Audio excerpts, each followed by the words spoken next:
नमस्कार दोस्तों, कैसे हैं आप सब। आप देख रहे हैं एंगल भोजपुरी। एक बार फिर से इस नए वीडियो में आप सबों का मोस्ट वेलकम है दिल से। दोस्तों, trending star hit machine Khesari Lal Yadav का एक और बहुत ही बैक टू बैक नए गाने का धमाका होने जा रही है, जिसकी जानकारी हमें अखिलेश कश्यप ने अपने सोशल मीडिया अकाउंट पे जानकारी दी थी कल ही के दिन।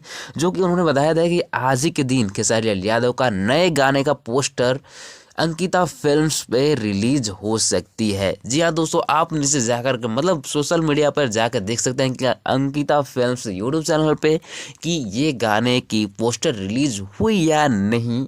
और खेसारी लाल यादव का बैक टू बैक हम लोग ऐसे ही तो सोच रहे थे पहले से कि मतलब काफ़ी दिनों से रुका हुआ था Khesari Lal Yadav back to back, मतलब दो दो दिनों पे गाने नहीं रिलीज कर पा रहे थे, जो जिसके हमें बहुत ज़्यादा खेद थी। और वो खेद अब धीरे धीरे दूर होते हुए दिख रही है हम लोगों को, और खेसारी लाल यादव का बैक टू बैक सॉन्ग हम लोगों को देखने को मिलने लगी है धीरे धीरे अब।